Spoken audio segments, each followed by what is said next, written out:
James, the brother of Jesus and leader of the early Jewish Christian church, was a vegetarian.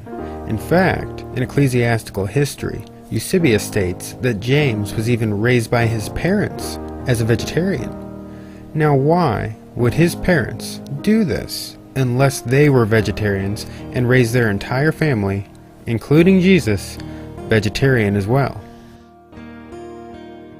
There were many vegetarian sects living at that time, as well as in early Christianity. Augustine was a Christian who was an opposer of vegetarianism in Christianity itself.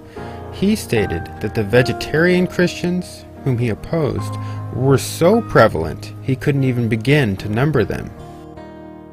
The early Christian community we read about in Acts chapter 4 was known as the Ebionites, which is a Hebrew word for the poor. They were the Jewish Christian group that Jesus' brother James was the leader of. Ebionite writings disclose that God did not want animals killed at all. It even went so far as to condemn those who even taste meat. These Jewish Christians believed that God never gave Moses any commands to sacrifice animals or even for war. These were actually later additions. Jesus in the biblical record is certainly made out to be extremely opposed to the practice of animal sacrifice. We read in Matthew 21:12-13 that Jesus entered the temple and drove out all who sold and bought in the temple, and he overturned the tables of the money changers and the seats of those who sold pigeons. He said to them, "It is written, 'My house shall be called a house of prayer, but you make it a den of robbers.'"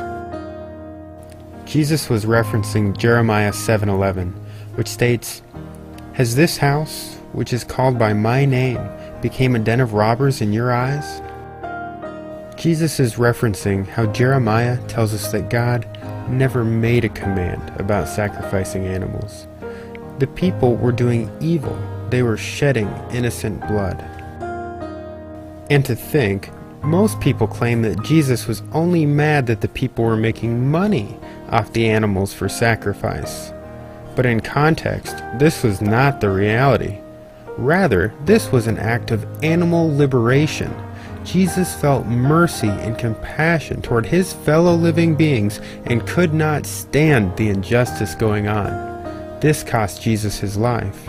He disrupted the animal sacrificial business during such an important week, that of Passover, which resulted in him being tried and crucified by the Romans for sedition.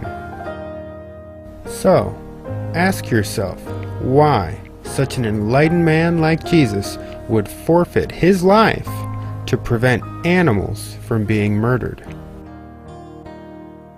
Has his message been lost and obscured over the past 2,000 years?